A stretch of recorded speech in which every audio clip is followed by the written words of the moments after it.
তবে বাংলাদেশের মানুষ বড় অতিষ্ঠ, যেখানে যাই একটা কথাই বলে, শুধু ভোটটা দেওয়ার ব্যবস্থা করেন, বাকিটা আমাদের দায়িত্ব। এই ভোটের সেন্টারগুলা শক্তভাবে গার্ড দিতে হবে।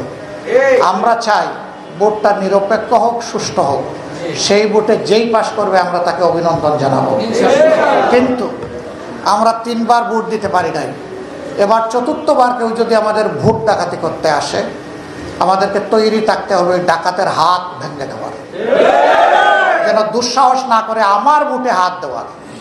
তার ভোট সে দিবে, আমার ভোটটা আমি দেব। তার পছন্দ মতো সে তার প্রার্থীকে ভোট দেবে, আমার পছন্দ মতো আমি আমার প্রার্থীকে ভোট দেব। এরপরে জনগণের ভোটে যে নির্বাচিত হবে সে আবার আমাদের সবার নেতা, সবার দায়িত্বশীল, সবার চকিদার, সবার পাহারাদার। এর বাইরে আমরা কোনো কিছু মানব না। এই শক্তি ওই শক্তির হুমকি ধমকি এগুলো ভাই আমরা পরোয়া করি না, কারণ আমরা পরোয়া করি আল্লাহ তাআলাকে। আমাদের নেতৃবৃন্দ ফাঁসির রশিতে গিয়েছেন, কিন্তু মুখের হাসি দূর হয় নাই, হাসতে হাসতে গিয়েছে। এই যারা হাসতে হাসতে ফাঁসির রশি গলায় নিতে পারেন, তাদের সহকর্মীদেরকে ভয় দেখানো উচিত না ভাই। ওই ভয় আমরা পাত্তাই দেই না ভাই। আমরা শুধু আল্লাহ তাআলাকে ভয় করি ভাই, গোপনেও ভয় করি, প্রকাশ্যেও ভয় করি। আল্লাহ আমাদের সঙ্গে হোক। আপনাদের প্রতি আবারও কৃতজ্ঞতা, কষ্ট করে এসেছেন। আল্লাহ তাআলা আপনাদের হায়াতে, সেহাতে, ইজ্জতে, রিজেকে, ইলমে, আমলে অফুরন্ত জাযাকা দান করুন। আমার সাংবাদিক ভাইয়েরা এখানে এসেছেন, তারা অক্লান্ত পরিশ্রম করেন, আমাদের কথাগুলো জনগণের কাছে পৌঁছে দেন। আমরা তাদের কাছেও কৃতজ্ঞ। ভাই আপনাদেরকেও লাগবে। একটা সোনালী সমাজ নির্মাণে সমাজের আয়নাকে বাদ দিয়ে, বিবেককে বাদ দিয়ে হবে না ভাই। আমরা একাট্টা হয়ে যাব কল্যাণের পক্ষে, সত্যের পক্ষে, ন্যায়ের পক্ষে। সেই ন্যায়ের বাণী নিয়ে যেই আসবে, তবে ন্যায়ের বাণীর সাথে আমি তার চরিত্রটাও মিলাইয়া দেখব। তিনি কি ন্যায়ের বাণী আমাকে ইলেকশনের আগে শোনাচ্ছেন, নাকি পরেও তার মাঝে আমি পাবো? একটা গল্প বলেই শেষ করছি।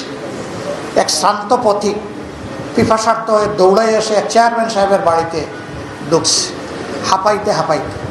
চেয়ারম্যান সাহেব বললেন, বাবা তোর কি হয়েছে?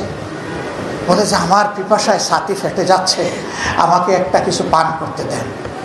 নেই, যা তাড়াতাড়ি নিয়ে আয়। তার আড্ডালি পুরা ভর্তি জগ পানি নিয়ে আসছে, একটা গ্লাস নিয়ে আসছে, সামনে রাখছে। এখন আর ওই পিপাসার্থ পথিক একবার জগের দিকে তাকায়, একবার গ্লাসের দিকে তাকায়, কিন্তু হাত আগায় না এবং পান করে না। এবার চেয়ারম্যান সাহেব জিজ্ঞেস করেন, কিরে বাবা তোর কি হলো? এত পিপাসার্থ মনে হলো যে তুই কাত হয়ে পড়ে যাবি।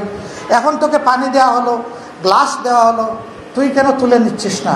কয় স্যার এই পানি পান করার জন্য কি এখানে আসছি। তাইলে কোন পানি?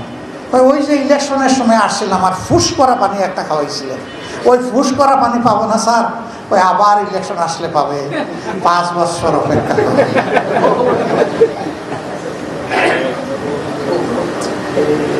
আমরা ওই ফুস করা পানি এখনো খেতে চাই না, তখনও খেতে চাই না।